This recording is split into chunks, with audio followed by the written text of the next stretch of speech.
Very good afternoon. हम next study करते हैं प्रॉपर्टीज ऑफ फोरियर ट्रांसफॉर्म। पहली प्रॉपर्टी से अपन स्टार्ट करते हैं। आपकी पहली प्रॉपर्टी है लीनियरिटी प्रॉपर्टी।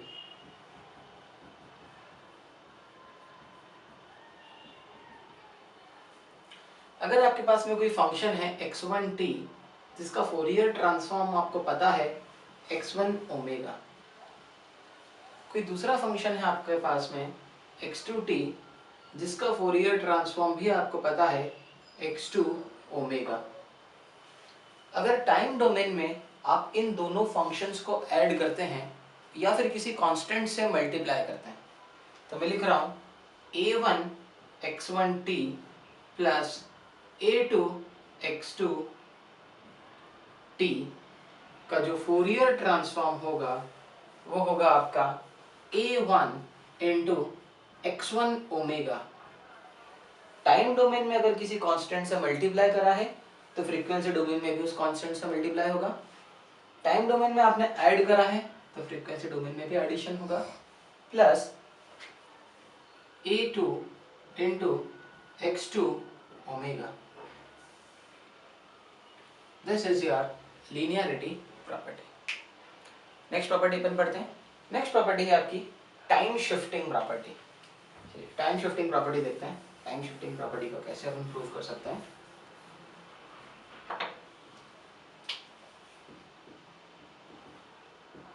टाइम शिफ्टिंग,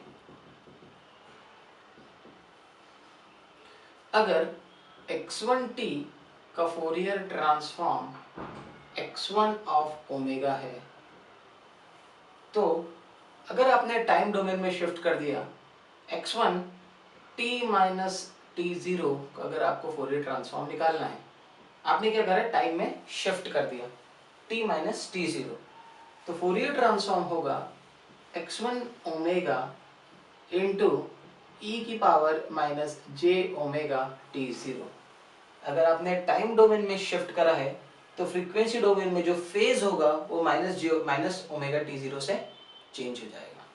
इसको हम अब प्रूव करते हैं। फ्रीक्वेंसी टाइम शिफ्टिंग प्रॉपर्टी बहुत इंपॉर्टेंट है। Let's prove this property. हमको पता है फोरियर ट्रांसफॉर्म का फॉर्मूला होता है इंटीग्रेशन फ्रॉम माइनस इन्फिनिटी से लेकर plus infinity x1t into e to the power minus j omega t dt का जो फोरियर ट्रांसफॉर्म होता है वो होता है x ऑफ ओमेगा।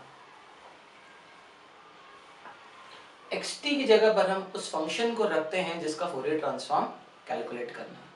हमको इस बार कैलकुलेट करना है Fourier transform x1 of t minus t0 का। For example consider it x, कोई इशू नहीं उसमें।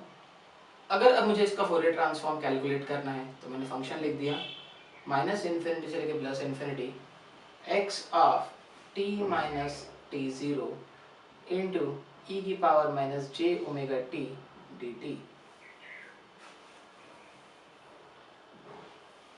अब थोड़ा सा यहाँ पे मैथ्स अप्लाई करते हैं। t माइनस t0 को कोई एक वेरिएबल से मैं यहाँ पे रिप्लेस कर देता हूँ। यहाँ पे मैं वेरिएबल ले लेता हूँ। Let's suppose t minus t0 equals two variable z। इसका मतलब ये है कि t की वैल्यू हो जाएगी z प्लस t0, और अगर मैं यहाँ पे dt करता हूँ, डिफरेंशिएट करता हूँ, तो dt की वैल्यू हो जाएगी dz। इस वैल्यू को मैं अगर यहाँ पर सब्स्टिट्यूट करता हूँ तो मुझे वैल्यू मिलेगी इंटीग्रेशन फ्रॉम माइनस इन्फिनिटी से लेके plus infinity t minus t0 को रिप्लेस कर दिया हमने z से, x of z into e की power minus j omega t है यहाँ पे।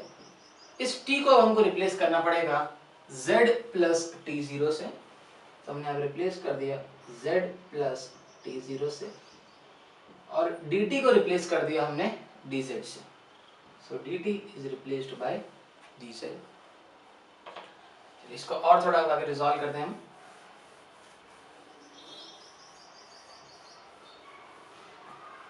अगर मैं इस फंक्शन को अंदर मल्टीप्लाई कर दूं तो मुझे वैल्यू मिलेगी इंटीग्रेशन फ्रॉम माइनस इन्फिनिटी से लेकर plus infinity x of z into e to the power minus j omega z into e to the power minus j omega t naught d Z.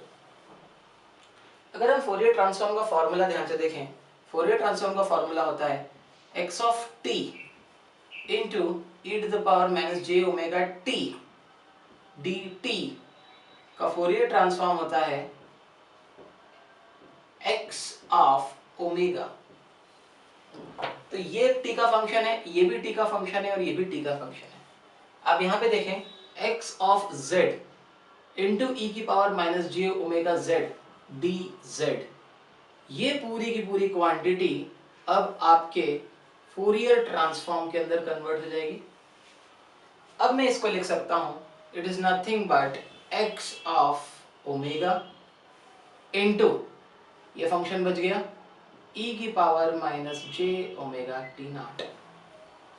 तो अब हमको मिल गया Fourier transform x of t minus t zero का Fourier transform अब हमारे पास में अवेलेबल है, is nothing but x of omega into e to the power minus j omega t naught. Thank you.